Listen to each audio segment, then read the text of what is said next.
Pleasure is not accidental, especially in the spotlight. Hello and welcome back. In the last episode, I spoke so much about performing joy. In this episode, I want to help you create joy intentionally. And how do we create joy intentionally? Number one, I would ask you to close your eyes. I want you to close your eyes. Put your hand on your chest.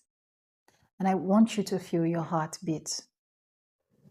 What would it feel like if you were outside running in a field of flowers right now? What would it feel like? Barefoot, running outside right now. What would it feel like? What stopped you when I asked you to run inside your head just now? Did you feel like someone will see you and they would judge you? If yes, you're dealing with self-consciousness. If you felt like it would be great, but I can't do that because I don't have access to that, the question is, what's stopping you from getting access to that?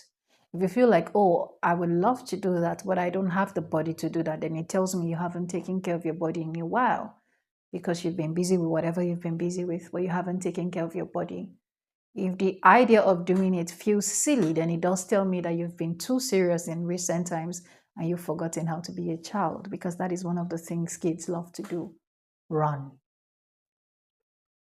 If you've ever considered running, as adults, we've glamorized it, if that's a word, and we've made it all about finish lines. So we have marathons and we have cross countries and we have bicycle rides. Everything is a challenge for us.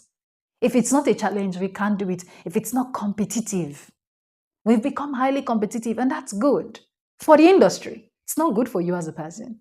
A little bit of competition is good. Everybody needs to know they can win. Everybody needs to know that they can be at the top of the food chain. Some people don't mind being in the middle of the food chain. Some people don't mind being at the bottom of the food chain, whatever food chain means to you. But everything is not a competition. So I want you to close your eyes again. And I want you to decide where you want to run to. And I want you to take off. 3, 2, 1, go. Where did you run to? And who was with you when you ran? And where were you? Some of you were in your parents' house because that was the last place you remembered playing. Some of you were in your grandparents' house. Some of you were with your best friend from secondary school. Some of you it was your primary school friend. Some of you is your friend right now who is an adult, who you're comfortable with. Who do you want to share that kind of memory with? That's how you create intentional joy. You create intentional joy by going to the last place where that joy happened by itself. Because now you're an adult, you don't accidentally just have fun like you used to as a kid. So you have to intentionally create the space for it. Go to the last place you had fun. Go to the last person you had fun with, maybe an ex. So I understand that you cannot revisit the place and do the same thing with the ex, but you can do it by yourself. Your life didn't go with your ex. I hope you know you were the fun one when you were with your ex. Let me explain this quickly, because it happens in therapy where people come to therapy and say things like, oh, the relationship is over and I had dreams. And I'm okay. And they sound like the dream went with the ex. The dream didn't. They may have supported the dream and inspired it and even led you to have the dream. But at some point, you did own the dream, which means this dream is still your own. Your ex may be the extrovert and you were the introvert, and they were the ones who inspired you to get out there. But you did get out there at some point. It's not like they backed you and forced you and pushed you and shoved you. At some point, you did stuff yourself.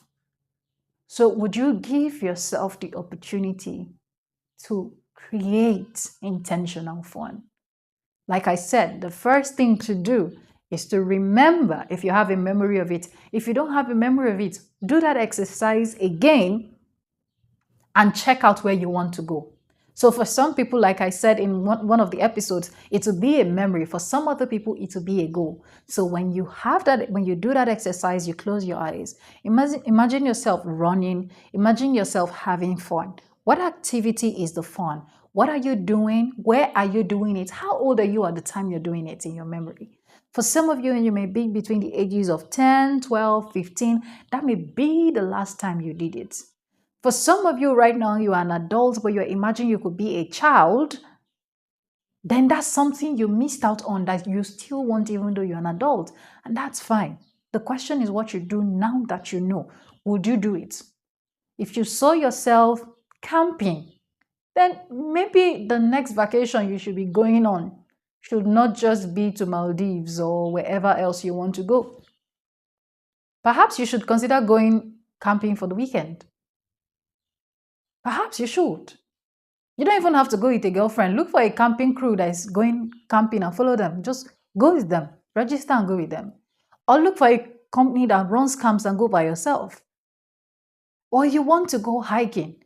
Well, you can't go outdoor hiking if you've not hiked in a long time, so you don't have an accident. But go do some indoor climbing. Do it.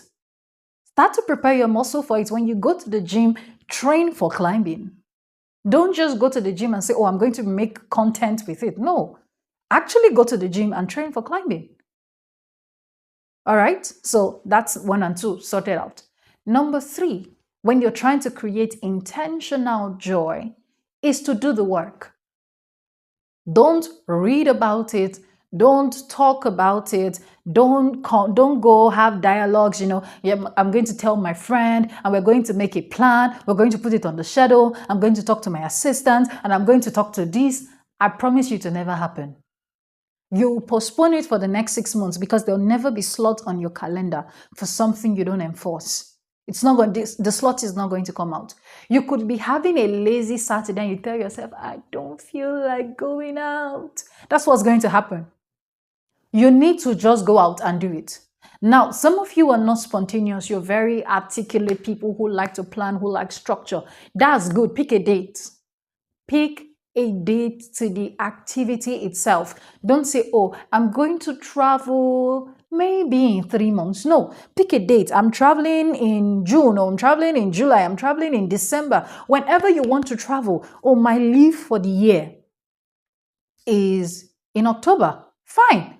Don't just say, I will go with my leave. Book the vacation venue now. While the money may not be a big deal, it is commitment you will remember because you've invested in it. Book your flight now. Don't just say, I'll go. Book it now. Don't say, I'll book it at that time. No, book it now. Commit yourself to actually doing the work that would bring you intentional joy. Number 4, accountability. This is where you start to introduce other people to it. When you've done the booking, tell the person who you know loves you, your top 3 people who love you the most. I didn't just say people you love, 3 people who love you. Because you need to love, but you also need to be loved in return. Otherwise, it's a half-baked cake. Okay? So tell 3 people you love, who also love you, who you're comfortable with being vulnerable with, who know how to handle your vulnerability. Tell them, okay, I feel like I'm missing a certain level of joy in my life.